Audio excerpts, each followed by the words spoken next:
امام ربانی حضرت مولانا رشید احمد گنگوہی صاحب رحمۃ اللہ علیہ نے مرزا غلام احمد قادیانی کو دیکھ کر کہا تھا کہ اگر اس نے کسی اللہ والے کا اپنے سر پر سایہ نہ رکھا تو یہ بہت بڑا فتنہ پیدا کرے گا. وہی ہوا. اس ظالم کے بچے نے نبوت کا دعویٰ کیا جہنمی نے، ملعون نے، اور کتنا بڑا فتنہ برپا کیا. لاکھوں مسلمانوں کا خون بہا. ان کو قادیانی کو غیر مسلم قرار دینے میں کتنی قربانیاں مسلمانوں نے دی. آرام سے تھوڑی ہے غیر مسلم ہو گئے. مسلمانوں کا بڑا خون بہا، بڑی تحریکیں چلی اور بہت کچھ ہوا. اس کے بعد جا کے یہ ہوا. تو میرے پیارے بھائیوں، یہ جو تکبر ہے یہ اتنا خطرناک مرض ہے کہ مت پوچھیں آپ.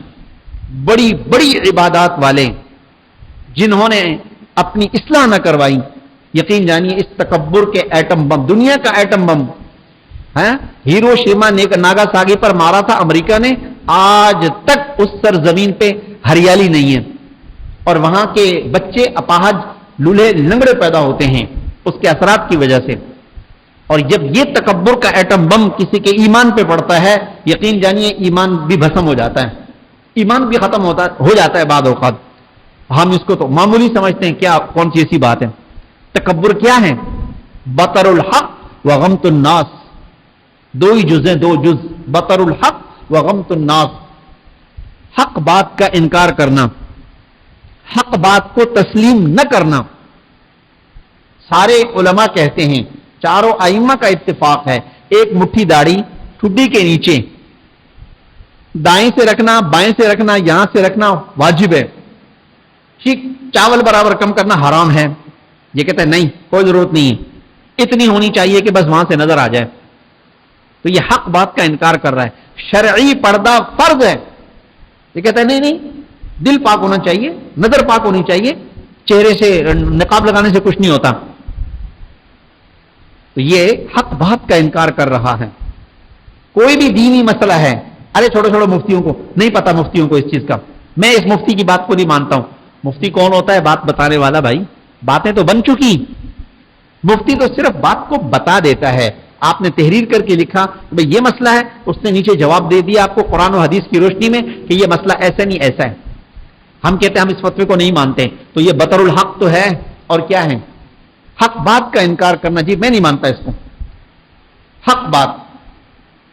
تو یہ بہت بڑی بات ہے کہ انسان حق بات کا انکار کر دے. یہ تکبر کی وجہ سے، بڑائی کی وجہ سے انسان کہتا ہے کہ میں نہیں مانتا. اور دوسرا وغمت الناس، غمت المسلمین نہیں ہے، لوگوں کو حقیر سمجھنا. اللہ اکبر، لوگوں کو حقیر سمجھنا.